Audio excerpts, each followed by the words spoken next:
Ketika kita membayangkan Jepang kuno, yang muncul di benak kita adalah samurai dengan katana, kastil megah, dan kehormatan tanpa celah. Tapi, bagaimana jika sebagian dari gambaran itu hanyalah mitos? Di balik keindahan kimono dan sakura, Jepang kuno menyimpan kisah tentang pengkhianatan, perang saudara, wanita pejuang, hingga ritual yang begitu keras, namun membentuk bangsa yang kita kenal hari ini. Malam ini, kita akan membuka tabir sejarah Jepang kuno, bukan yang biasa kamu dengar, melainkan yang jarang diceritakan. Jepang kuno bukanlah negeri yang tenang dan harmonis seperti lukisan. Selama ratusan tahun, negeri ini hidup dalam perang tanpa akhir.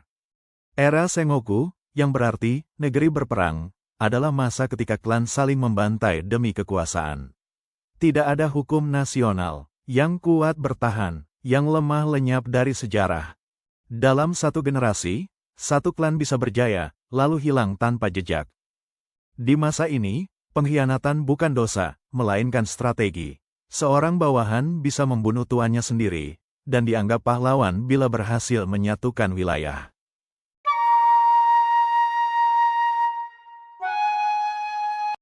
Kita diajarkan bahwa samurai hidup demi kehormatan dan bushido. Namun, bushido seperti yang kita kenal sekarang, baru diformalkan jauh setelah era peperangan berakhir. Di Jepang kuno, banyak samurai menyewakan diri ke klan manapun yang membayar lebih, berpindah kesetiaan di tengah perang, bahkan membunuh warga sipil demi tekanan politik.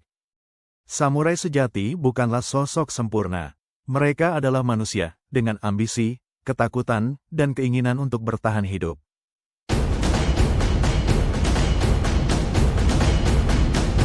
Salah satu ritual paling terkenal dari Jepang kuno adalah seppuku. Bagi dunia luar, ini tampak kejam. Namun bagi samurai, ini adalah bentuk pengendalian terakhir atas nasib mereka sendiri. Seppuku tidak selalu dilakukan karena rasa malu. Kadang itu adalah hukuman resmi dari negara, bentuk protes politik, cara menjaga kehormatan keluarga. Ironisnya, dalam budaya ini, kematian yang terhormat lebih dihargai daripada hidup yang memalukan.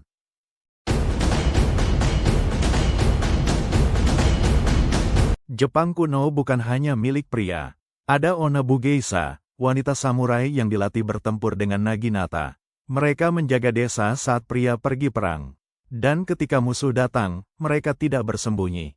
Tokoh seperti Tomu Gozen memimpin pasukan, memenggal kepala musuh, dan menjadi legenda. Namun sejarah sering mengubur kisah mereka, karena pena sejarah lebih sering dipegang oleh pria.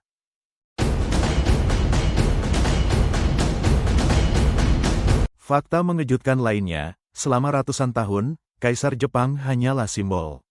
Kekuasaan nyata ada di tangan Shogun, panglima militer tertinggi. Shogun mengendalikan tentara, pajak, hukum, bahkan kehidupan bangsawan.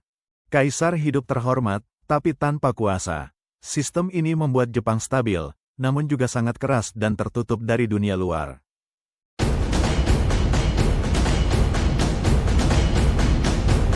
Jepang modern, dengan kedisiplinan, rasa malu kolektif, dan etos kerja ekstrim, tidak muncul begitu saja. Semua itu adalah warisan dari Jepang kuno, dari perang, kehormatan, pengorbanan, dan kesetiaan.